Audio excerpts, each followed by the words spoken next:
Som.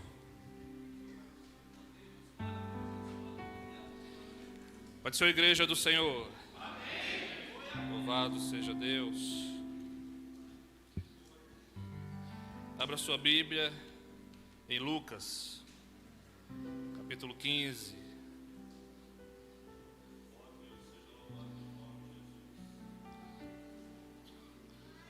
Lucas 15. Bendito seja o nome do Senhor nosso Deus.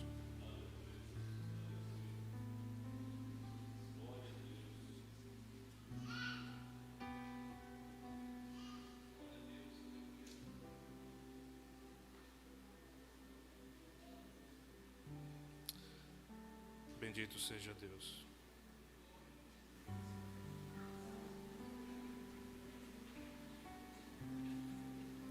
Vamos ler somente o versículo 32, 31 e 32. Aí eu peço que você deixe sua Bíblia aberta, que aí a gente volta e vai tentando entender o texto desde o começo. Amém? Amém. Lucas, capítulo 15, versículo 31 e 32. A minha versão é a JKA, King James atualizada. E diz assim a palavra do Senhor. Então lhe arrazoou o pai: meu filho, tu sempre estás comigo. Tudo que possuo é igualmente teu. Porém, nós tínhamos que celebrar. Nós tínhamos que celebrar muito a volta deste teu irmão e regozijarmos-nos, porque ele estava morto e reviveu. Estava sem esperança e foi salvo. Amém? Bendita seja a palavra do Senhor. Estava morto e reviveu. Na maioria da versão de vocês aí, estava perdido e foi achado. Amém? Nosso Deus é especialista em achar o perdido. O nosso Deus é especialista em salvar o perdido, em buscar aquele e aquela que está perdido. Que Deus nos dê compreensão da sua palavra. Vamos orar? Senhor, bendito seja o teu nome. Nós queremos te agradecer e te engrandecer pela tua palavra, que é santa, viva e poderosa. E pedimos que o Senhor aplique agora ao nosso coração, ó Deus amado, a verdade da tua palavra. E o Senhor, pelo teu Espírito Santo, edifique nossas vidas, ó Pai. Porque sem a ação do teu Espírito, nós não podemos fazer absolutamente nada. Fala conosco, Senhor, e glorifica o teu nome, acima de tudo e acima de todos. Amém, amém e amém. Amém, irmãos? Amém. Que maravilha. Vamos lá. Lucas capítulo 15. Essa parábola, ela é a sequência de 3 parábolas que se fala de como Deus, ele se preocupa com aquilo que está perdido. Tá? Essa parábola, ela é uma mensagem de Deus para o nosso coração, para os filhos que estão perdidos, fora da igreja e dentro da igreja. Amém? Porque tem filho que está perdido fora da igreja, mas também tem filho que está perdido dentro da igreja. Tem filho que está perdido fora da casa do pai, mas também tem filho que está perdido dentro da casa do pai. E aqui, na parábola, aparentemente, a situação do filho que estava dentro da casa do pai não era tão melhor do que aquele que estava fora da casa do pai. Hoje nós vamos falar um pouco daquele que estava dentro da casa do pai. Outro dia a gente pode falar daquele que estava fora da casa do pai. Mas é bom citar isso aqui, que há muitos filhos que estão dentro da casa do pai, mas estão perdidos. Estão desiludidos, estão desanimados, estão com perspectivas erradas e diferentes daquelas que são as do Pai, as do coração do Pai, com focos diferentes daqueles que são o foco do Pai, com sentimentos diferentes daqueles que são os sentimentos do Pai, e por isso eles se perdem dentro da própria casa do Pai.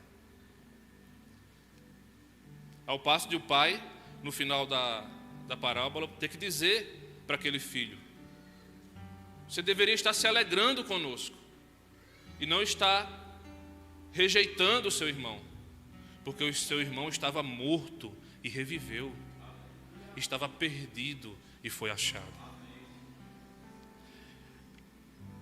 O perigo que nós temos de errar o alvo em nossa caminhada cristã, ele é tão sério, ele é tão profundo, que pode fazer com que nós tenhamos alvos nossos, alvos próprios, completamente alheios àqueles que são alvos do Senhor nosso Deus.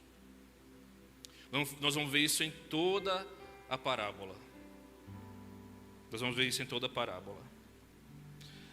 E a parábola, ela começa no versículo 15, por conta do questionamento daqueles que deveriam ter uma percepção mais profunda e mais certeira do que seria a relação de Deus, a vontade de Deus para aqueles que estão perdidos.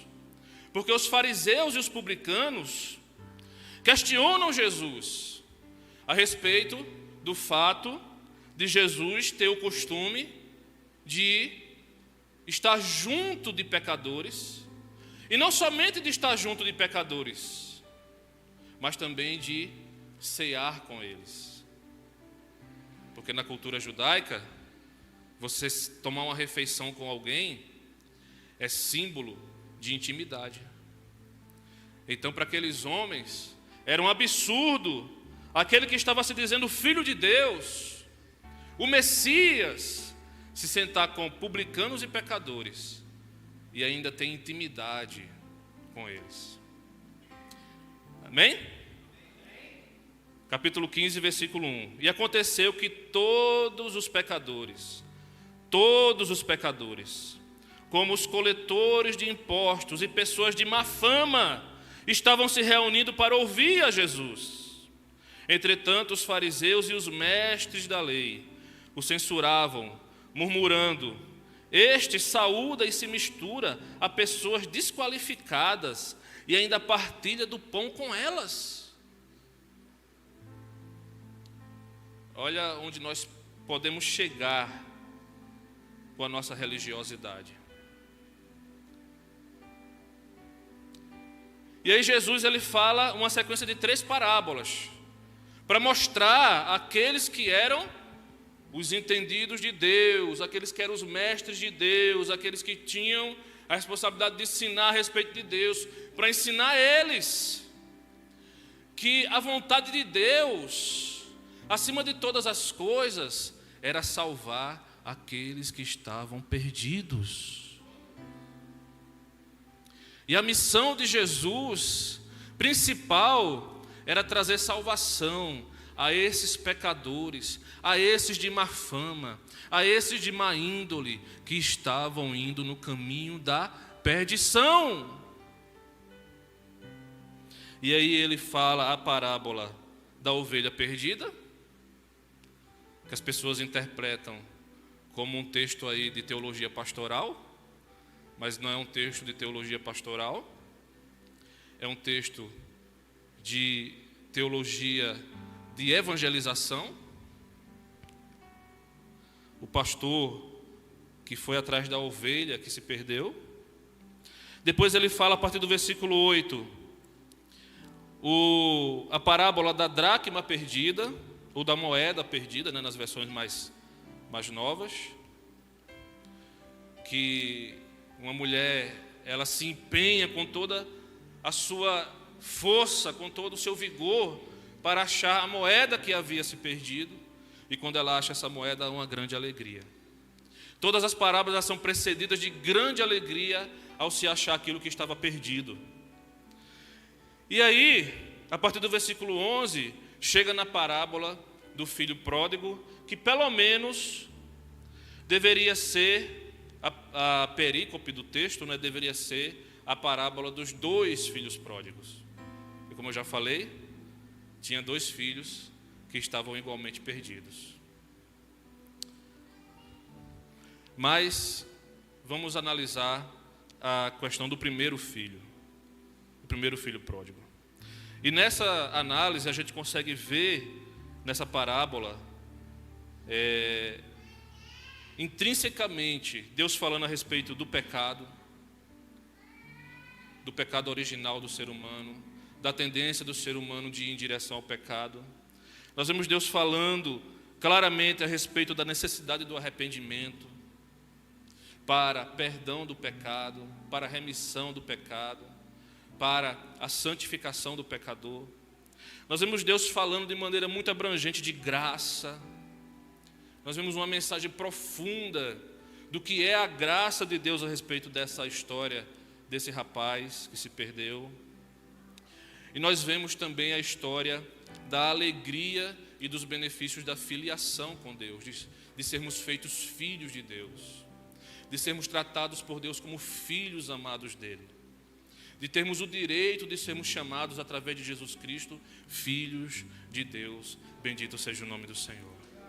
Se você ainda não sabia, meu amado irmão, saia hoje daqui com essa certeza no seu coração, que pela cruz de Jesus Cristo e pelo sacrifício dele naquela cruz, você tem o direito diante de Deus de ser filho de Deus, de ser colocado diante de Deus como filho do Senhor, quando você aceita, quando você entende, quando você deixa com que se derrame sobre você, se imante sobre você a graça desse Jesus que padeceu no Calvário, sendo ele puro, sendo ele aquele que teria a condição de nunca sofrer, de nunca se doar. Ele poderia ser aquele que tomasse para ele o direito de nunca passar por nenhum constrangimento. Mas a Bíblia diz que ele se fez constrangimento. Ele se fez pecado. Ele se fez sofredor. Ele se fez, amados irmãos, o maior de todos os pecadores, para fazer com que eu e você tivéssemos o direito de sermos chamados filhos de Deus. E isso é coisa maravilhosa, bendito seja o nome do Senhor. Isso é algo maravilhoso. No versículo 12 nós vemos, no início dessa parábola, o filho dizendo para o pai: Pai, dá-me a parte da herança a que eu tenho direito. E a Bíblia diz que, consentindo o pai, repartiu sua propriedade entre eles. Aqui entra a mensagem do segundo filho também, porque o segundo filho não poderia receber essa herança. Ele era o segundo filho, ele era o mais velho, ele deveria ser o mais consciente. Mas o mais novo foi lá e pediu a herança. O mais novo desrespeitou o pai. Era como se ele estivesse dizendo: eu queria que o senhor já tivesse morrido, mas como você não morre, então me dá a minha parte da herança. E a Bíblia diz no versículo 13 que ele foi viver dissolutamente. Ele foi viver de forma irresponsável, diz a minha versão. E esses dois textos mostram como que o nosso ego humano, ele pode ser destrutivo para nós mesmos, com respeito à nossa vivência com Deus, à nossa relação com o Pai. Porque nós sempre queremos que a nossa vontade esteja em primeiro lugar. E na dinâmica da relação com Deus, esse fator, ele é extremamente destrutivo. Porque você não pode se relacionar com Deus colocando a sua vontade em primeiro lugar. Toda a dinâmica da relação com o Pai é uma dinâmica de submissão à vontade do Pai. E você pode dizer assim: mas Fábio, isso é muito complicado, porque nós temos desejos, nós temos quereres, nós temos coisas da nossa vida que nós almejamos. Sim, nós temos, e o Pai sabe que nós temos. O Pai sabe do que você gosta, o Pai sabe de suas tendências, o Pai sabe de suas virtudes e de suas fraquezas. O Pai sabe até onde você pode ir. O Pai te conhece muito melhor do que você. E o Pai, a Bíblia diz que Ele tem prazer em abençoar, em galardoar aqueles que servem a Ele. Então não se trata de o Pai não entender, e de o Pai não nos abençoar, e de o Pai não nos tratar como humanos nessa relação. Se trata de a gente ter um ego que não se rende à vontade de Deus. E aí, como esse filho fez com o pai na parábola, nós fazemos com Deus. E dizemos: deixa com que eu pegue todo o meu desejo, toda a minha vontade de estar, toda a minha vontade de ser, todas as minhas posses, todos os meus bens, tudo que eu tenho, todos os meus desejos, todas as minhas provisões, o meu corpo, a minha saúde, a minha mente, as minhas materialidades, e deixa eu viver do jeito que eu quero viver. E essa é a imagem do ser humano pecador. Essa é a imagem do ser humano vivendo a parte da rendição a Deus.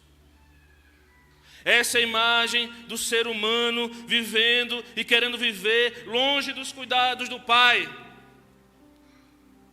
Que no fim da história, a palavra que nós podemos tirar dessa primeira parte é ingratidão.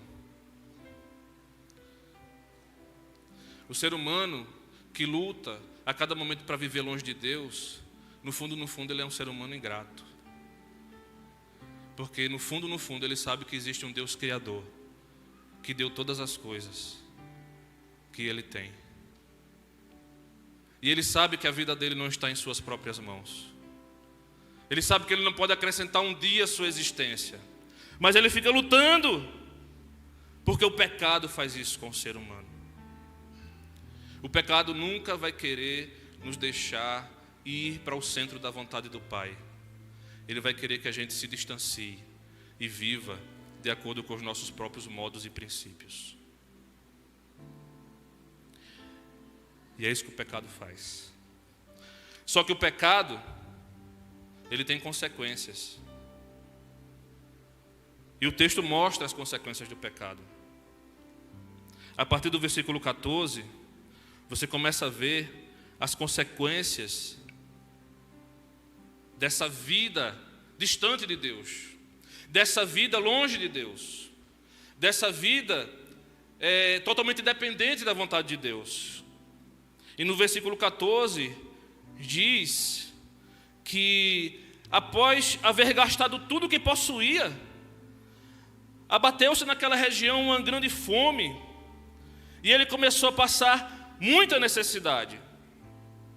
E versículo 15 diz: por esse motivo, ele foi se empregar com um dos cidadãos daquela região, que o mandou para o campo a fim de cuidar de porcos. As consequências do pecado fez com que ele gastasse tudo o que tinha, com que ele perdesse tudo o que o pai dele deu. E as consequências do pecado fez com que ele passasse por humilhação, fosse cuidar de porcos, que na cultura judaica seria um dos trabalhos mais humilhantes que se podia fazer, porque a lei dizia que o judeu não poderia ter contato com animais imundos, e o porco era tido como um dos animais imundos da época do Velho Testamento. Então esse homem, ele passa por essa humilhação. Esse homem vê os seus bens se consumirem. Ele passa por esse processo em que o pecado, quando parece, a vontade humana própria, quando parece muito atrativa, com o tempo ela vai corroendo, ela vai prejudicando, e ela vai levando para o fundo do poço. Porque a cada dia mais ela vai levando para distante de Deus. E no versículo 16, nós vemos essa percepção deste homem estar, desse jovem, desse filho pródigo estar no fundo do poço. Porque diz o texto ali, chegou a ter vontade de encher o estômago com as vargens de alfarrobeiras ou de alfarrobas com as quais os porcos eram alimentados. No entanto, ninguém lhe dava absolutamente nada. Fundo do poço. Fundo do poço. Por que que o ser humano chega no fundo do poço? Porque a cada dia ele teima em se distanciar de Deus. Porque a cada dia o seu ego diz que ele consegue sozinho. Porque a cada dia ele acha que ele vai conseguir resolver as suas pendências, que ele vai conseguir resolver as suas frustrações e que ele vai conseguir lutar contra o pecado sozinho. E quando ele menos espera, ele está no fundo do poço. E o que é interessante que o texto nos mostra é que ele tinha vontade de se alimentar com a comida dos porcos, mas ninguém lhe dava nada.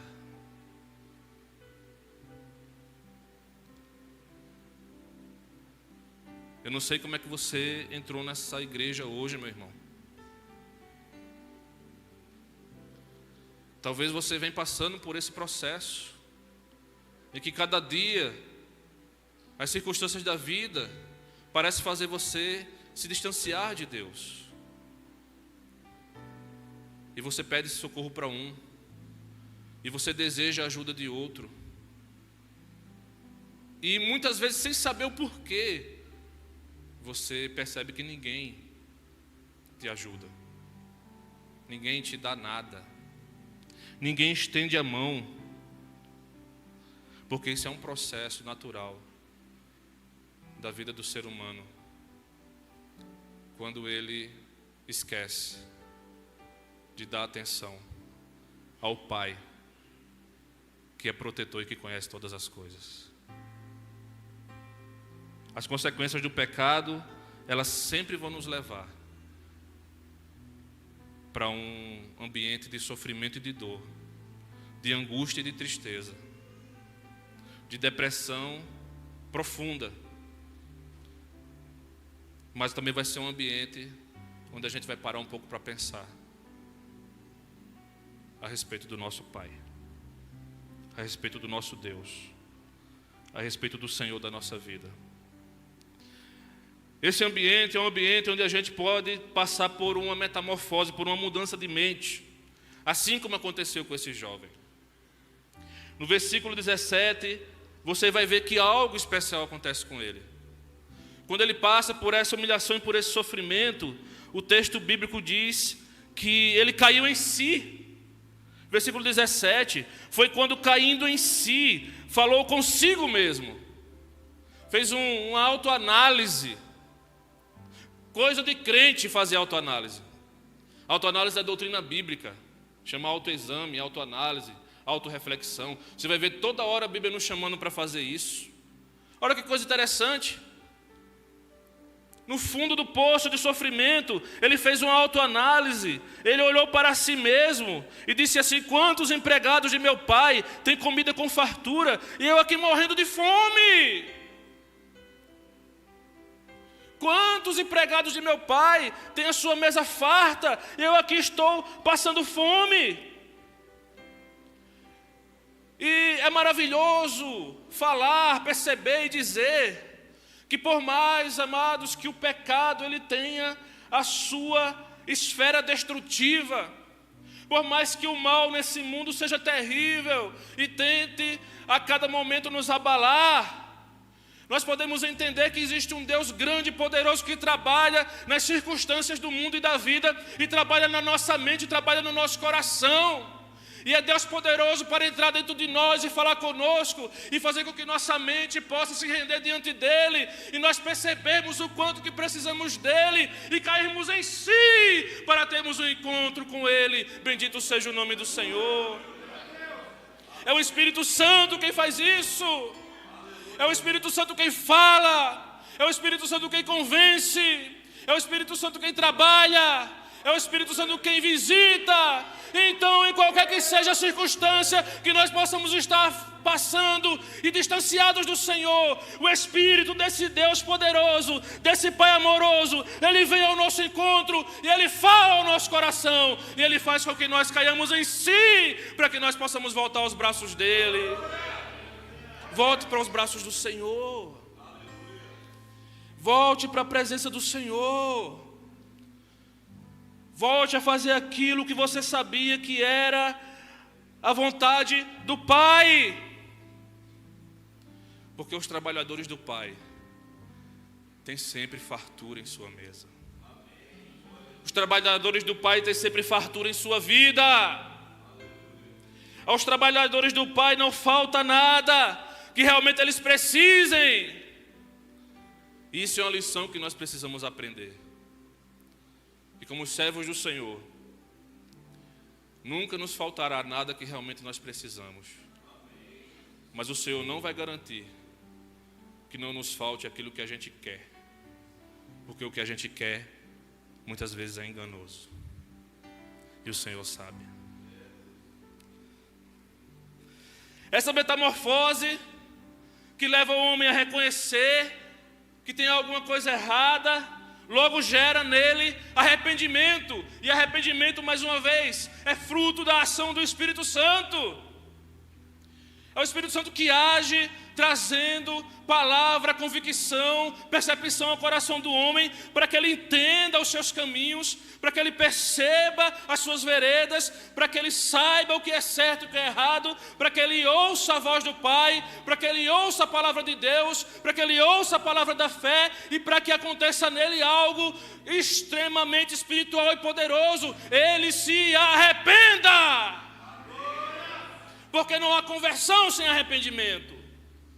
Não há vida cristã sem arrependimento. Não há vida com Deus sem arrependimento.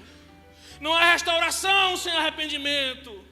Não há filiação com o Pai sem arrependimento. Esse é um dos grandes perigos da igreja moderna. A igreja se torna tão atrativa, tão cheia de atratividades, que o arrependimento não seja mais necessário para você se tornar um crente em Jesus Cristo. Então você pode colocar uma roupa de crente, você pode comprar uma Bíblia de crente, você pode começar a usar a linguagem que os crentes usam, mas se não houver arrependimento, o Espírito do Senhor não habita em você. A regeneração não aconteceu ainda, o novo nascimento não aconteceu. E é por isso que nós precisamos ouvir a voz do Pai, estando fora da casa do Pai ou estando dentro da casa do Pai. Porque sempre precisamos fazer autoexame para a glória do Senhor. Mas esse filho se arrependeu no versículo 18, meus amados irmãos. Levantar-me-ei, olha como é que um arrependido age. Levantar-me-ei, tomarei o caminho de volta para meu pai, e ao chegar, lhe confessarei: Pai, pequei contra o céu e contra ti. Não sou mais digno de ser chamado teu filho. Trata-me como um dos teus empregados. Isso se chama arrependimento. Isso se chama reconhecimento de pecado. Isso é o oposto máximo daquilo que nós vimos no começo do texto. Um ego inflado. Um homem dono de si próprio, dizendo: dá o que é meu, que nem era dele. Dá o que é meu, que eu vou viver do meu jeito. E agora ele volta para a presença do Pai e diz: Pai, eu não sou digno mais de ser teu filho. Eu queria ser pelo menos um dos teus trabalhadores. Agora eu sei o quanto que é importante estar perto de ti. Eu fui lá fora naquele mundo e eu vi o que é humilhação. Eu vi o caminho do ser humano pecador e longe do Senhor eu vi, eu sei para onde Ele vai. Deixa eu chegar perto, deixa eu me aproximar, deixa eu ficar pelo menos perto dos trabalhadores. Não há, amados irmãos, regeneração se não houver arrependimento. Não há, amados irmãos, mudança de vida se não houver reconhecimento de pecado. Mas quando isso acontece, irmãos, quando a gente quebranta o nosso coração, o céu se move, o Pai se move, move toda a estrutura do ser do Pai. Vê um filho se arrepender, vê um pecador se regenerando e dizendo: eu reconheço que sou perdido, eu reconheço que esse mundo está perdido, eu reconheço que sem Deus e sem Jesus Cristo eu irei padecer toda a eternidade.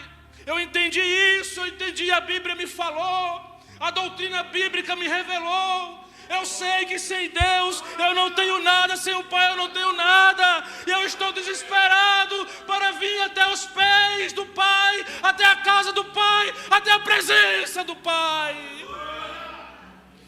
Oh, louvado seja o nome do Senhor. Nós muitas vezes hoje, amados irmãos, pegamos o ouro santo da palavra de Deus, da sublimidade, da glória, da presença de Deus, de ser a igreja do Senhor, de ser os santos do Senhor, e vendemos a qualquer preço.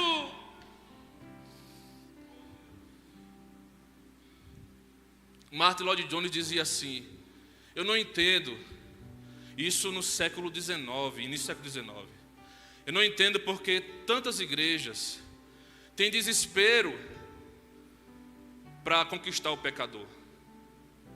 As igrejas têm que ter desespero para pregar o Evangelho, para viver o Evangelho, para evangelizar sim, mas não para conquistar o pecador de qualquer forma. Porque eram eles que deveriam ter desespero de vir experimentar aquilo que nós experimentamos, de vir vivenciar o que nós vivenciamos, de ter o privilégio de ter acesso ao que nós temos.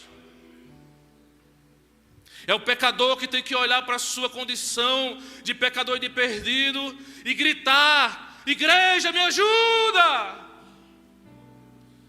Servo do Senhor, me ajuda! Eu estou perdido! Deus, me ajuda! Me aceita! Eu não quero me perder. Mas o Pai se move quando pecadores se arrependem.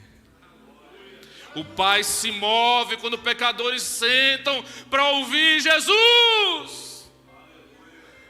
O céu se move quando pecadores estão em volta de Jesus, tendo comunhão com Ele, se alimentando com Ele, tendo comunhão com o Filho de Deus. E hoje as pessoas têm comunhão com o Filho de Deus através da comunhão da igreja, amados. Através da comunhão de cada um de nós. A igreja também representa o Pai. E aí, para encerrar, nós vemos, a partir do versículo 21, 20 em diante, nós vemos o processo de filiação e de aceitação acontecendo com esse filho. Diz assim no versículo 20: logo em seguida, levantou-se e saiu na direção do pai. Vinha caminhando ele ainda distante. Olha que cena incrível, irmãos. Ele saiu de onde ele estava, de uma terra remota, e ele foi de novo em direção ao pai. Estava distante ainda, quando seu pai o viu. Isso prenuncia que o pai o aguardava, sem saber quando ele vinha. O pai o esperava, sem saber se ele vinha hoje ou amanhã.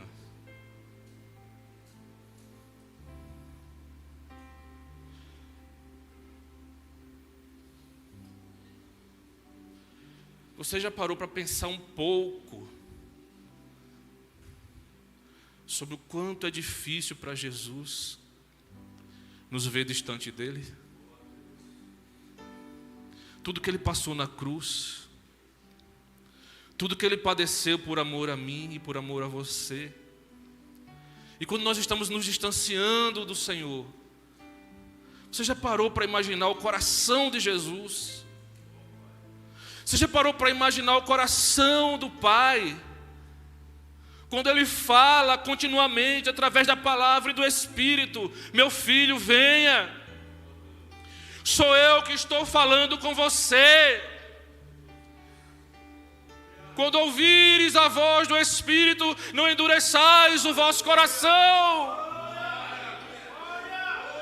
Ouça no profundo do seu espírito: sou eu que estou lhe chamando.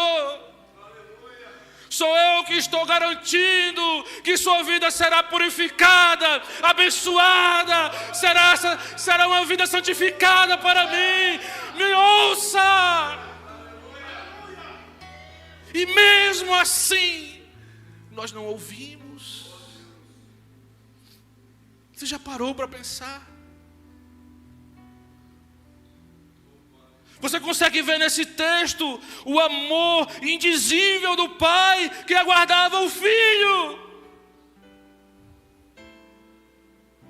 Ainda muito distante, quando seu pai o viu, e pleno de compaixão, mesma compaixão que aparece nos textos quando fala de Jesus Cristo, com respeito aos pecadores. O mesmo amor, a mesma compaixão, pleno de compaixão, correu ao encontro do seu filho e muito o abraçou e o beijou. Então o filho lhe declarou, olha que diálogo poderoso. O filho declarou assim para ele, versículo 21: Pai, pequei contra o céu e contra ti, não sou mais digno de ser chamado teu filho. Mas o pai ordenou aos seus servos: trazei depressa a melhor roupa, vestiu com distinção, ponde-lhe o anel de autoridade e as sandálias de filho. Também trazei o novilho gordo e o preparai. Comamos, façamos uma grande festa e regozijemo-nos, porque este meu filho estava morto e voltou à vida, estava perdido e foi encontrado. E começaram a celebrar o seu regresso. Em primeiro lugar, quando nós voltamos para os braços do Pai, quando nós abandonamos de vez o pecado e nos entregamos no braço desse Pai poderoso, Ele põe em nós a melhor roupa, símbolo de aceitação total, símbolo de aceitação plena. Deus não é como os homens, o Pai não é como os homens que colocam questionamentos na aceitação. Ele nos aceita de maneira plena. Ele nos veste de novo com as suas roupas de aceitação e de filiação. Bendito seja o nome do Senhor. Também Ele pede para que ponha um anel de autoridade no dedo, símbolo de autoridade dada pelo Pai, símbolo de autoridade que não foi comprada por nós mesmos e nem é merecida por nós mesmos, mas é dada pelo Pai. Põe no dedo dele o anel de autoridade. A autoridade é minha e eu dou a quem eu quiser. E os meus filhos têm a autoridade que é minha. Eles compartilham da minha autoridade. E por onde ele andar, as pessoas irão ver esse anel de autoridade no seu dedo, sabendo que ele tem parte comigo e eu tenho parte com ele. Bendito seja o nome do Senhor. Também põe as sandálias nos seus pés, que é simbologia de ser livre da escravidão, de ser livre desses males do mundo e do pecado.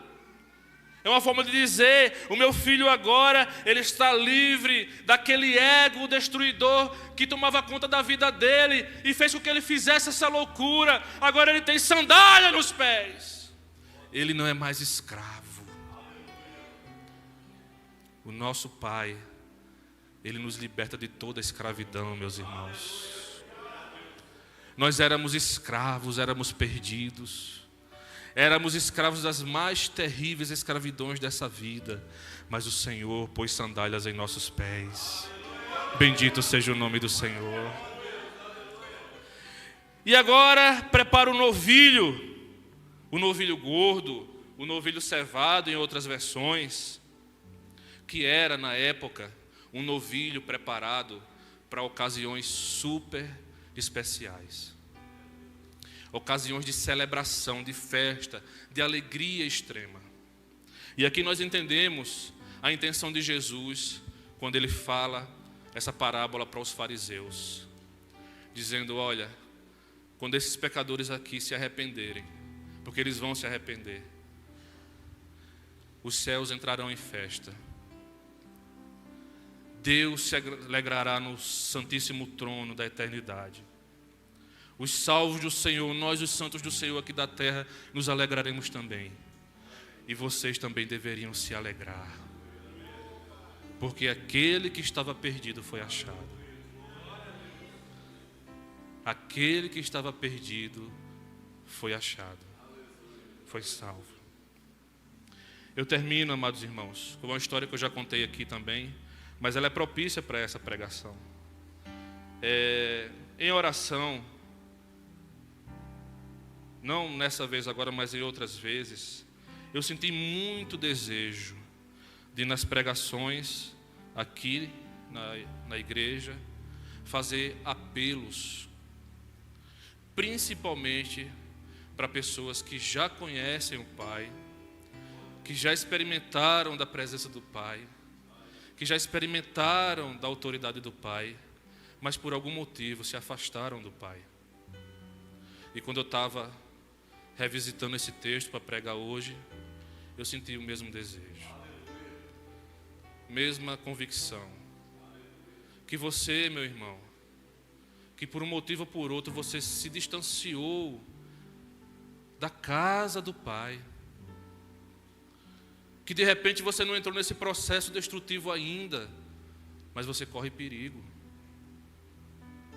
O Pai te chama de volta.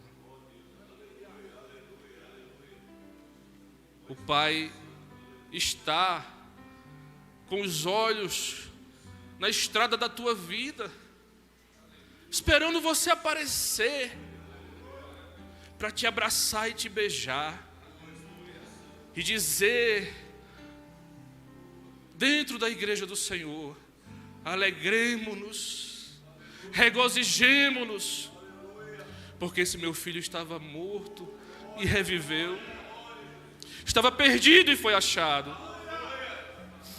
Onde está você, meu querido e minha querida irmã? Onde está você? Você sabe que seu lugar é na presença do Pai. O que nós podemos fazer aqui é apelar, porque é somente o Espírito de Deus quem pode convencer. Mas nós podemos fazer isso com um amor que constrange o nosso coração e dizer para você: venha para a presença do Pai. Volte para os braços do seu Pai.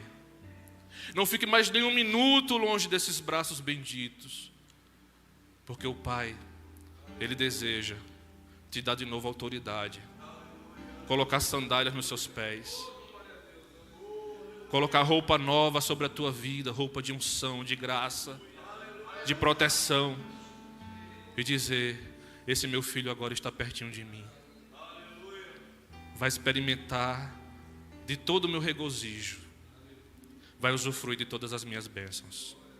Amém? Eu convido o grupo de louvor, enquanto eles louvam, se você quiser vir aqui à frente se reconciliar com o Senhor Jesus, venha fazer isso, que nós queremos orar por sua vida em nome de Jesus. Amém?